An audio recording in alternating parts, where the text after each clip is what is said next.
This channel does not promote any violent, harmful, or illegal activities. All content provided by this channel is meant for an educational purpose only.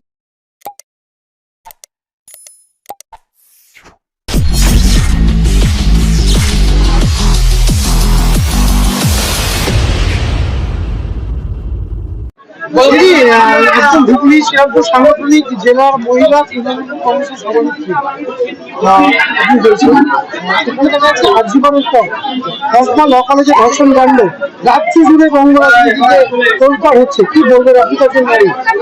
দেখুন, ধর্ষকের কোনো রং হয় না, জাত হয় না। এটা একটা অন্যরকম মানসিকতা, অত্যন্ত নোংরা মানসিকতা। যে ধর্ষক হয় তাদের কোনো চরিত্র নেই।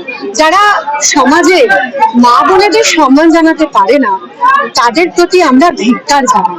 আমরা তৃণমূল মহিলা কংগ্রেস এই ঘটনাতে তীব্র নিন্দা এবং প্রতিবাদ জানাচ্ছি।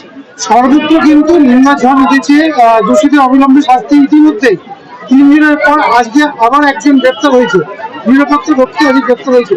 কি চাইবেন আপনি একজন নারী হিসেবে? আমাদের বাংলার মুখ্যমন্ত্রী মমতা বন্দ্যোপাধ্যায়, তিনি তো অপরাজিতা বিল এনে এইরকম ধর্ষকদের অত্যন্ত কঠিনের থেকে কঠিনতর সাজা দিতে চেয়েছিলেন। তদন্ত দ্রুত যাতে শেষ হয় তার ব্যবস্থা করতে চেয়েছিলেন অপরাজিতা বিলটা এনে। এবং যদি আরজি করের পর এরকম বিজেপি সরকার যদি এটাকে আটকে না রাখতো, এতদিন এই বিলটা পাশ হয়ে যেত, তাহলে হয়তো এই দৃষ্টান্তটা স্থাপন হতো এবং পুনরায় এইরকম একটা ধর্ষককে আমরা সমাজের সামনে দেখতে পেতাম না। আরজি করের পর কসবা ল কলেজ বারবার সেখানে খুচরোই মহিলাদের নিরাপত্তা, বিভিন্ন মানুষের থেকে নিরাপত্তা পাচ্ছে, কিন্তু অনেক সময় দেখা যাচ্ছে রাজ্যের বিভিন্ন পাত্রে নারীরা ধর্ষিত হচ্ছে, সেই নিয়ে কি বার্তা দেবে? দেখুন, কয়েকটা ব্যতিক্রমী ঘটনা নিয়ে সারা রাজ্যকে জাজ করা যায় না। রাজ্যে যেভাবে নারী নিরাপত্তা একদম ঠিকঠাক ভাবে পালিত হচ্ছে চতুর্দিকে, সেটাই কয়েকটা বিচ্ছিন্ন ঘটনাকে নিয়ে সেটার কোনো উদাহরণ তুলে রাজ্যের নিরাপত্তা নেই সেটা বলা যায় না। এবং শুধু আমরা বলছি না, কেন্দ্রীয় সংস্থার রিপোর্টে বলেছে যে আমাদের পশ্চিমবঙ্গ নারীদের জন্য কতটা সুরক্ষিত। এই ঘটনা যারা ঘটায় তারা কখনোই কোনো ধর্ম বা কোনো বিশেষ সম্প্রদায়ের হয় না, এটা একটা ধর্ষকের মানসিকতা। এই মানসিকতার যারা মানুষ তারা সত্যিকারের মানুষ নয়, তারা পশু।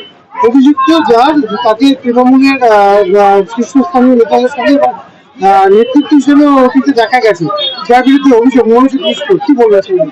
দেখুন, ফটো ছবি চতুর্দিকে কারোর সঙ্গে নেতা নেতৃত্বের সঙ্গে সবাই ফটো তোলে, সেক্ষেত্রে নেতৃত্বরাও তো জানায় যে বুঝতে তো পারে না যে কারা কিরকম মানসিকতা নিয়ে তাদের সঙ্গে ছবি তুলতে আসছে।